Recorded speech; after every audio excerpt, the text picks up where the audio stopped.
અમદાવાદના વિરમગામ નગરપાલિકાના ward number 6ના ભાજપના કાઉન્સિલર અને દંડકે નગરપાલિકાના અધિકારીઓ સામે મોરચો માંડ્યો। વિરમગામ શહેરમાં ભાજપ શાસિત નગરપાલિકામાં વોર્ડ નંબર 6ના ભાજપના જ કાઉન્સિલર અને દંડક ઉમેશભાઈ વ્યાસ દ્વારા નગરપાલિકામાં ચાલતી નબળી કામગીરીના વિરોધમાં વિરમગામ શહેરના લોકોને પડતી તકલીફો જેવા કે ભૂગર્ભ ગટરના પાણી આખા શહેરમાં સતત ઉભરાવવા, પીવાના પાણીમાં ગટરનું પાણી આવવું, શહેરમાં સ્વચ્છતા બાબતે જેવા અનેક પ્રશ્નો, ભૂગર્ભ ગટરની સફાઈનો ઇજારો જે એજન્સીને આપ્યો છે તે એજન્સીને બ્લેકલિસ્ટમાં નાખવી, તેનું ચૂકવણું રોકવું, પરંતુ ચૂકવણું ના રોકતા અને આ એજન્સી ચાલુ રાખી છે તેવા અનેક પ્રશ્નો અને ચીફ ઓફિસર પોતાની મનમાની ચલાવતા હોય અને સત્તા પાર્ટીનું સંભાળતા ન હોય તેને લઈને પક્ષના કાઉન્સિલર દ્વારા અચોક્કસ મુદતના ઉપવાસ આંદોલન પર બેસેલ છે।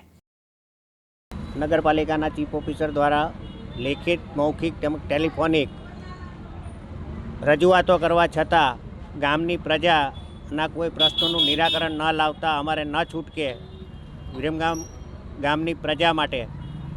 અત્યારે ગટરના પ્રશ્નો, પાણીના પ્રશ્નો, મિક્સ પાણી આવવાની ફરિયાદો જેનું કોઈ નિરાકરણ ન લાવતા અને એજન્સીને છાવરતા માટે અમારે આજે આ આંદોલન પર બેસવાની ફરજ પડી છે। વિરમગામના કયા કયા પ્રશ્નો છે અને શું માંગ છે આપની? વિરમગામ નગરપાલિકાની અંદર ભૂગર્ભ ગટરના પ્રશ્નો, પીવાના પાણીના પ્રશ્નો અને બીજા ઘણા બધા પ્રશ્નો છે સ્વચ્છતાના લગતા, જેના અનુસંધાને અગાઉ મૌખિક, લેખિત ઘણી વખત રજૂઆત કરવા છતાં ચીફ ઓફિસર દ્વારા કોઈ પગલાં ન લેતા આજે આમાં સવારના 10 વાગે ગાંધી ચિંધ્યા માર્ગે આંદોલન કરવાની અમારે ફરજ પડી છે। અચોક્કસ મુદત માટે જ્યાં સુધી અમારા પ્રશ્નોનું નિરાકરણ ન લાવે અને અમારે પ્રશ્નોનું હલ ન થાય ત્યાં સુધી અચોક્કસ મુદત માટે અમે